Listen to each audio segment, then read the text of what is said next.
नमस्कार प्रिय विद्यार्थियों, आज हम सांख्य के सत्कार्यवाद की विवेचना करेंगे।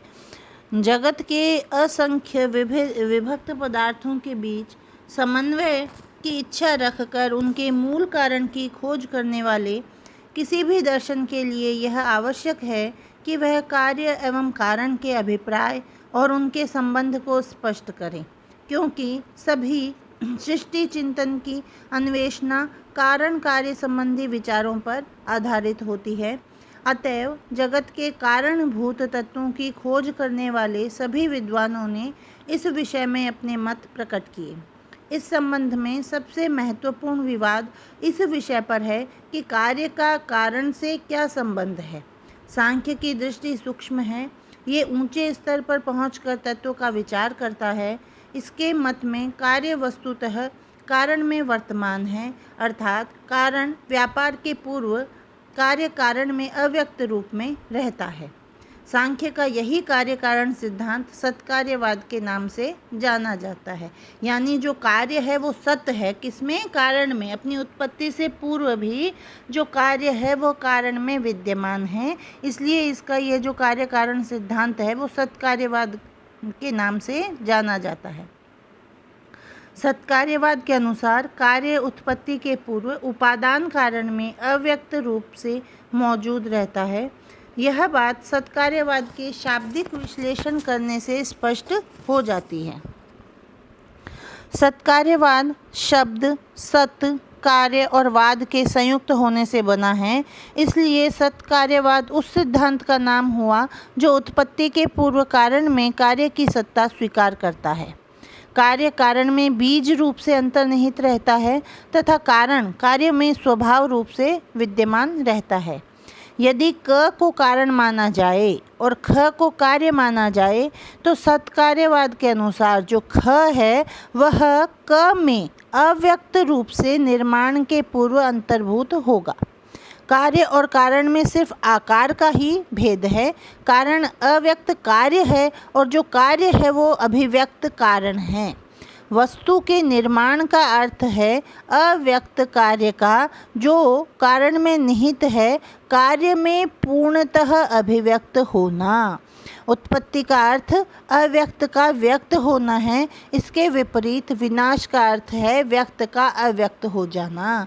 दूसरे शब्दों में उत्पत्ति को आविर्भाव और विनाश को तिरोभाव कहा जा सकता है। न्याय वैशेषिक का कार्य कारण सिद्धांत सांख्य के कार्य कारण सिद्धांत का विरोधी है। न्याय वैशेषिक कार्य कारण सिद्धांत को असत्कार्यवाद कहते हैं। इस सिद्धांत के अनुसार कार्य की सत्ता उत्पत्ति के पूर्व कारण में विद्यमान नहीं है।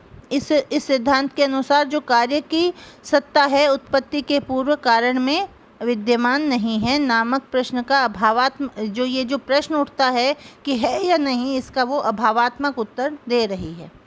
असत्कार्यवाद असत्कार्यवाद के संयोग से बना है, इसलिए असत्कार्यवाद का अर्थ क्या हुआ कि वह सिद्धांत जो उत्पत्ति के पूर्व कार्य की सत्ता कारण में अस्वीकार करता है।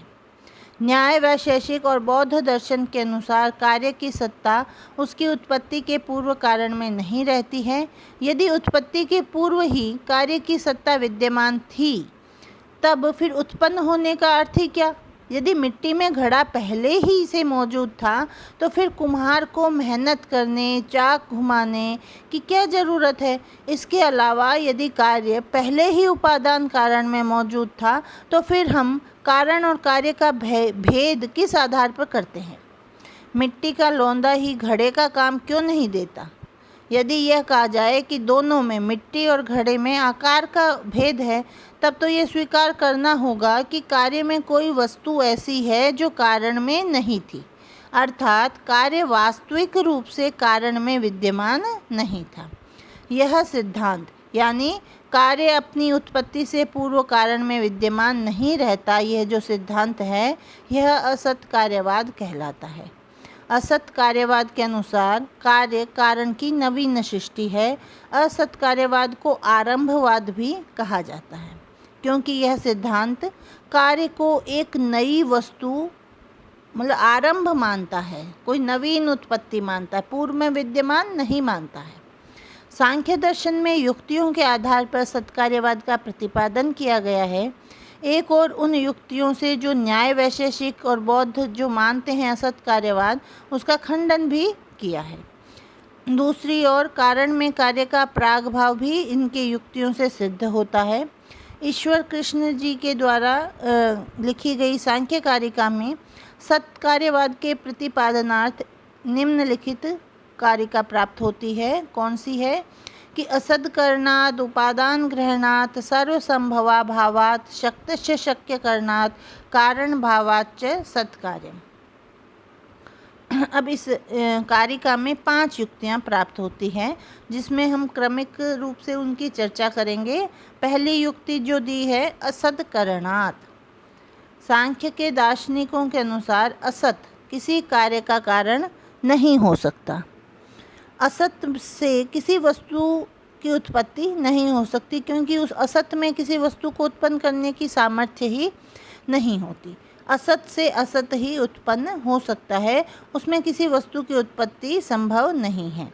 यदि असत को अस्तित्व में लाया जा सकता तो बालू से भी तेल निकाला जा सकता था, या खरे की जो सींग हैं जो असत है उनकी उत्पत्ति भी संभव हो जाती, जो कहीं भी किसी रूप में संभव नहीं है। इसका यह तात्पर्य है कि यदि कारण में कार्य का अभाव है तो कारण से कभी भी कार्य की उत्पत्ति संभव नहीं है। अर्थात किसी कारण से तत्संबद्ध कार्य इसलिए उत्पन्न होता है क्योंकि वह उसमें अपनी उत्पत्ति के पूर्व विद्यमान रहता है। गीता क्या कहती है इस बारे में कि ना सतो विद्यते भावो ना भावो विद्यते सतः। अर्थात असत का कभी भाव नहीं हो सकता और सत का कभी अभाव नहीं होता है। तो इसी प्रकार सांख्य भी ये कहता है कि जो असत है वह कभी भी हम उत्पन्न नहीं कर सकते। जो पहले से सत है, जो कारण में यदि कार्य पहले से विद्यमान है तभी उसकी हम उससे उत्पत्ति हो सकती है। यदि वो असत है, उसमें कारण में नहीं है, तो किसी भी प्रकार से हम उस कारण से कार्य की उत्पत्ति नहीं कर सकते। दूसरा क्या दिया है इन्होंने युक्ति दूसरी, उपादान ग्रहणात्। किसी वस्तु को ग्रहण करने के लिए किसी विशेष कारण की ही खोज की जाती है। इससे स्पष्ट है कि वह विशेष कारण ही उस वस्तु को उत्पन्न करने में समर्थ हो सकता है, दूसरा नहीं। अर्थात वह विशेष कारण उस कार्य से किसी प्रकार संबद्ध होने के कारण ही उसे उत्पन्न कर सकता है, अन्यथा नहीं। अतएव उस कार्य के लिए उस विशेष कारण की ही शरण लेनी पड़ती है। यदि कार्य उस विशेष कारण से संबंधित नहीं होता तो वह कारण उसे कभी व्यक्त अर्थात उत्पन्न नहीं कर सकता। जैसे मिट्टी का घड़ा बनाने के लिए मिट्टी की मांग की जाती है, कपड़े का निर्माण करने के लिए व्यक्ति सूत की खोज करता है, तेल के निर्माण के लिए तेल के बीज को चुना जाता है, दही जमाने के लिए हमें दूध ही चाहिए। इससे प्रमाणित क्या हो रहा है कि उपादान कारण में कार्य किसी एक रूप में अवश्य वर्तमान है, अन्यथा तो हमें उपादान कारण को ढूंढने की आवश्यकता ही नहीं रहती। हम किसी भी कारण से किसी भी कार्य की उत्पत्ति कर सकते थे। तीसरी युक्ति दे रहे हैं सर्वसंभव अभावात्। यदि कारण में कार्य अविद्यमान होता तो किसी भी कारण से प्रत्येक कार्य की उत्पत्ति संभव होती। अभाव से भी कार्य का निर्माण हो जाता, आविर्भाव हो जाता, और असत से भी सत की उत्पत्ति संभव होती।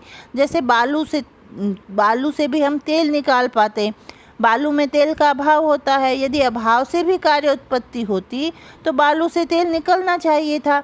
पुनः पानी में दही का अभाव होता है तो पानी से भी दही बनना चाहिए, किंतु ऐसा दिखाई नहीं देता। ऐसी स्थिति अनुभव के विरुद्ध है। असत से किसी वस्तु की उत्पत्ति कैसे भी संभव नहीं है।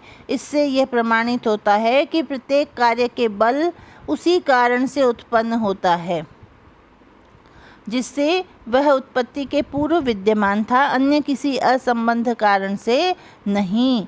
सांख्य दर्शन उत्पत्ति का विशेष अर्थ भी करता है। यहाँ उत्पत्ति से तात्पर्य किसी ऐसी नवीन वस्तु की सृष्टि नहीं है जिसका कारण में पूर्व अभाव हो। उसके अनुसार उत्पत्ति केवल अभिव्यक्ति है। उत्पत्ति क्या है सांख्य के अनुसार? सांख्य के अनुसार उत्पत्ति केवल अभिव्यक्ति है। कारणावस्था में जो अव्यक्त रहता है वही कार्यावस्था में अभिव्यक्त होता है। अव्यक्त का व्यक्त हो जाना ही कार्य है। इसी कारण सांख्य दर्शन निमित्त कारण को स्वरूपतः निवारणात्मक मानता है। इसकी आवश्यकता केवल कार्य उत्पत्ति के मार्ग की बाधाओं को हटाने के लिए है। वह उपादान कारण में अव्यक्त कार्य को व्यक्त करता है। तो इस प्रकार से ये जो इन्होंने दिया है सांख्य में युक्तियाँ दी है कि असद करणात्, उपादान ग्रहणात्, सर्वसंभवाभावात्, शक्तस्य शक्य करणात्, और शक्तस्य शक्य करणात् भी यही कहता है कि जो जिसमें संभव है, जिसमें शक्ति है, उसी से कार्य की उत्पत्ति होती है। जैसे तिलों में तेल को उत्पन्न करने की सामर्थ्य है, इसलिए उनसे तेल उत्पन्न होता है। अन्यथा मिट्टी से तेल उत्पन्न नहीं होता, क्योंकि मिट्टी में तेल उत्पन्न करने की सामर्थ्य नहीं है। इसी प्रकार पांचवा और अंतिम युक्ति है कारण भावाच्य, कि जो कारण में जो गुण होते हैं वो हम देखते हैं कि कार्य में भी वह पाए जाते हैं। कारणात्मक जो कार्य है वह कारण रूपात्मक ही होता है। इस प्रकार से अपनी इस कारिका के माध्यम से ईश्वर कृष्ण जी ने सांख्य के जो सत्कार्यवाद के पक्ष में युक्तियाँ दी हैं। तो ये सांख्य का सत्कार्यवाद है। यह भारतीय दर्शन में जो सत्कार्यवाद है उसके दो रूप प्राप्त होते हैं। अब कौन कौन से? परिणामवाद और विवर्तवाद। सांख्य कौन सा मानता है? परिणामवाद मानता है, और जो वेदांत है वो विवर्तवाद मानता है। वेदांत भी सत्कार्यवाद मानता है, लेकिन वह विवर्तवाद मानता है। इसकी थोड़ी सी चर्चा कर लेते हैं कि ये क्या है। परिणामवाद के अनुसार कार्य कारण का परिणाम है, वास्तविक रूपांतरण है, तात्विक परिवर्तन है। कारण सचमुच कार्य के रूप में परिवर्तित हो जाता है। कार्य में कारण का आकार परिवर्तित होता है, और यह आकार परिवर्तन वास्तविक होता है। जैसे मिट्टी से उत्पन्न घड़ा मिट्टी का यथार्थ रूपांतरण है। दूध से निर्मित जो दही है, दूध का तात्विक परिवर्तन होता है उसमें। सांख्य, योग और रामानुज का विशिष्ट द्वैत जो दर्शन है वह परिणामवाद को स्वीकार करता है। सांख्य योग दर्शन का सिद्धांत प्रकृति परिणामवाद कहलाता है। इसमें विश्व को प्रकृति का वास्तविक परिणाम माना जाता है। जिस प्रकार दूध में दही अव्यक्त रूप में वर्तमान होता है और दही में दूध का वास्तविक रूपांतरण होता है, उसी प्रकार यह संपूर्ण जगत प्रकृति में निहित होता है और प्रकृति ही वस्तुतः जगत के रूप में परिवर्तित होती है। रामानुज का जो विशिष्टाद्वैत दर्शन है वह ब्रह्म परिणामवाद को स्वीकार करता है। उसके अनुसार संपूर्ण विश्व ब्रह्म का ही यथार्थ परिणाम है। जिस प्रकार मिट्टी का तात्विक परिवर्तन घड़ा है, उसी प्रकार ब्रह्म का वास्तविक जो परिवर्तन है वह नानाविध जगत है। जो विवर्तवाद है वह कार्य को कारण का तात्विक रूपांतरण न मानकर प्रातीतिक या आभास मात्र स्वीकार करता है। इसके अनुसार कार्य कारण का आभास मात्र है, विवर्त मात्र है। जैसे रज्जु सर्प के ज्ञान में जो सर्प रज्जु का वास्तविक परिणाम न होकर आभास मात्र है, इसी प्रकार शुक्ति रजत के ज्ञान में जो रजत है वह शुक्ति का विवर्त मात्र है, तात्विक परिवर्तन नहीं है। अर्थात रज्जु सर्प के अनुभव में रज्जु सर्प में वस्तुतः रूपांतरित नहीं होता, सर्प जैसा प्रतीत होता है, उसमें सर्प की यथार्थ सत्ता नहीं आती। इसी प्रकार शुक्ति रजत के अनुभव में शुक्ति रजत जैसी प्रतीत होती है, रजत के रूप में वस्तुतः रूपांतरित नहीं होती। शंकराचार्य जी का जो अद्वैत वेदांत है वह विवर्तवाद का ही समर्थक है। इसके अनुसार जिस प्रकार सर्प में रज्जु का आभास होता है, उसी प्रकार प्रपंचात्मक जगत के रूप में ब्रह्म का हमें आभास होता है। यह प्रपंचात्मक जगत ब्रह्म का यथार्थ रूपांतरण न होकर आभास मात्र है, विवर्त मात्र है।